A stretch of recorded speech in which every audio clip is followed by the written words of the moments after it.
sono nessuno. Vivo nelle stanze del potere e so le cose.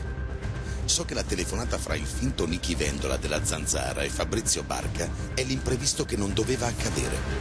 Perché ora è chiaro a tutti che la sostituzione di Enrico Letta con Matteo Renzi è stato un blitz sponsorizzato ai massimi livelli dai grandi poteri finanziari italiani.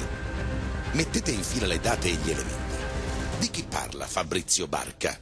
Di chi si lamenta? Chi dice che lo sta pressando per accettare il Ministero dell'Economia nel nuovo governo Renzi?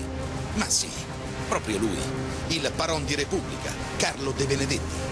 L'ingegnere smentisce, assicura di non occuparsi di nomine politiche perché non è il suo mestiere, eppure fu lui stesso a definirsi tessera numero 1 del PD ai tempi di Walter Veltroni.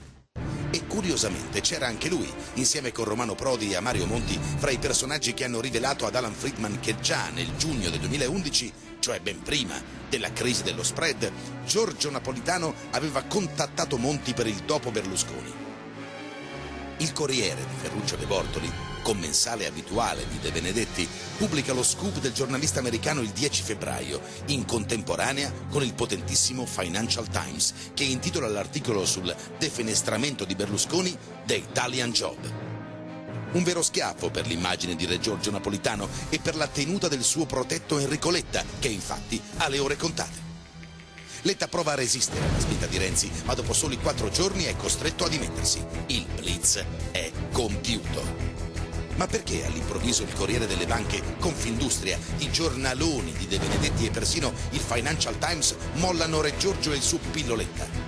Hanno sempre obbedito ai diktat europei, hanno sempre eseguito gli ordini di Bruxelles, ma hanno un problema enorme: l'impopolarità. I loro indici di fiducia sono crollati, il paese li rifiuta.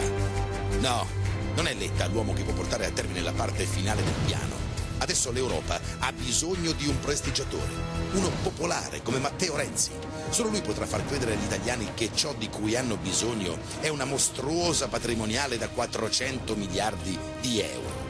Chi lo dice? Alan Friedman, naturalmente. Ma lo diceva anche, per motivi diversi, Fabrizio Barca. È per questo che al fianco di Matteo Renzi doveva esserci lui. Ma non vi preoccupate, ne troveranno un altro che sia disponibile a mettere ancora una volta le mani nelle tasche degli italiani. Fidatevi di nessuno.